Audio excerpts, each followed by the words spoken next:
You know, earlier on today, I was sitting with my youngest son, and he's 3, the third one. I'm watching him play, as he plays with his bike, with his mini monster truck that he loves so much. And, like he takes this one, he touches this one, he runs after this, he falls on the grass. He doesn't care. And I'm thinking, how fortunate is it that he has to be the first generation in my lineage that doesn't have to go through what we're going through now. I'm thinking, we're doing all this because of them.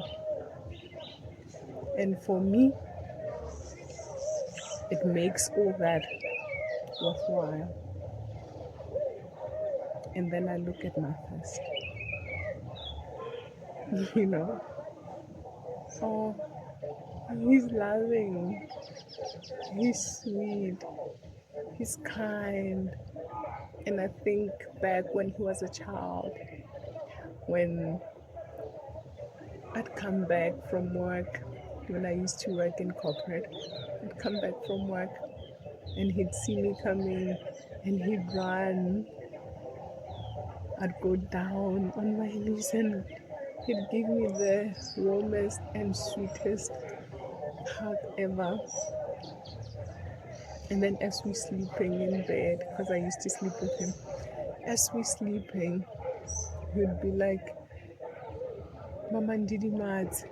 I was like, rock me to sleep, Mama. And I'd do that. And I look at him now,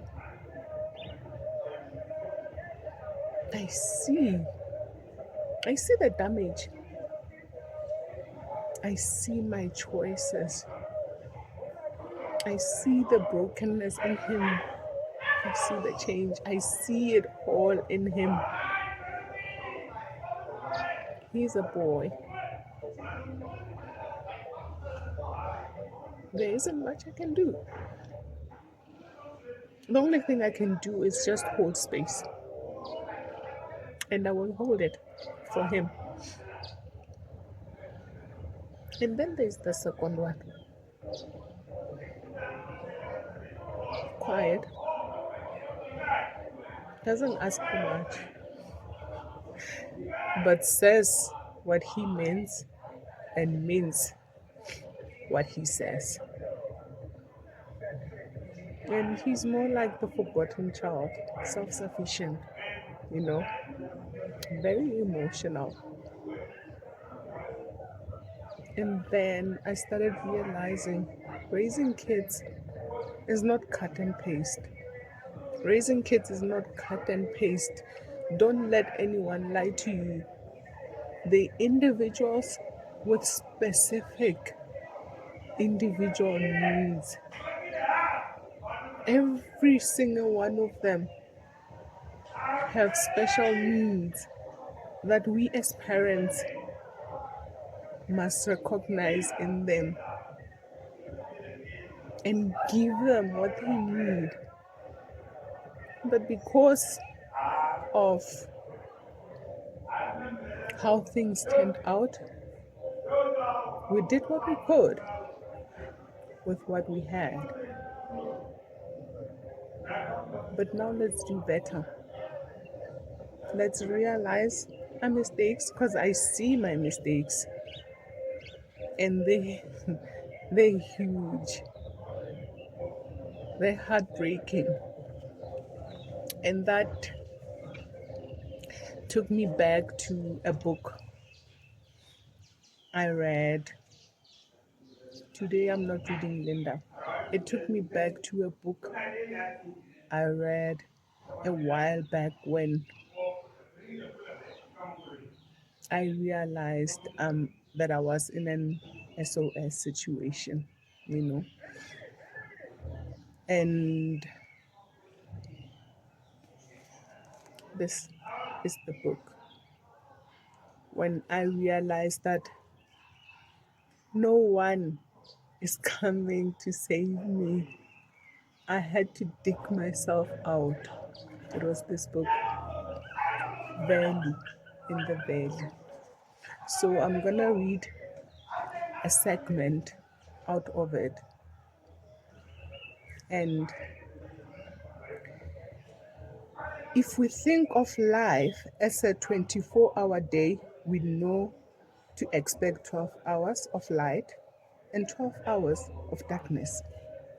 The darkness is what we will call the valley experience. Many of us are afraid of the dark, panic when the lights go out. It is difficult to see and we do not know what is going on. Women instinctively need to know everything down to the most minute detail. Unfortunately, for many of us, the things we know and grab onto in the dark are the very things which throw us headfirst into the veil. However, if we know what to do and how to do it, those dark hours of a valley experience will prove to be the most valuable times of our lives. In the valley, we change because we are forced to grow, to stretch, to reach beyond the limits we place on ourselves and allow others to place upon us. We cannot see through the darkness of the valley, so we are forced to trust our intuitive knowing, our ancestral link. In the valley, we develop faith and strength. The stuff our grandmothers were made of, we realize that something has gone terribly wrong. The something is, more often than not, that we have been doing our thing, the same thing we do repeatedly, which gets us into trouble. In the best possible scenario, a valley experience forces us to do something new. We are forced by life to do a new thing. In the valley, we are not in control. Good. Women love to be in control. We want to know what is coming, how it is coming, when it is coming, and whether it will wiggle or jiggle when it arrives. Believe it or not, it is usually our attempts to control events and people which lead us right into the valley. Surrender, trust, and patience are some of the valuable character traits we know we need and are forced to develop in one or more of our valley experiences. This is Value in the Valley by Miss Iyanla Vanzant, one of the authors that helped me grow a lot. So, value in the, there is so much value when you're deep down there and you're forced to go find yourself, go find the stuff that you're made of that no one else possesses. When you go down there into the valley and the darkness encompasses you and the fear evaporates, And when you start to realize there is two sides to everything. There is the side of the seer, the observer, and there's the side of the doer. But then there's another side that we forget. That's the side our children are in. There's the side of the witness.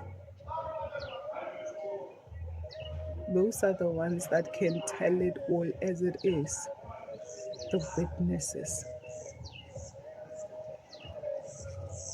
that we forget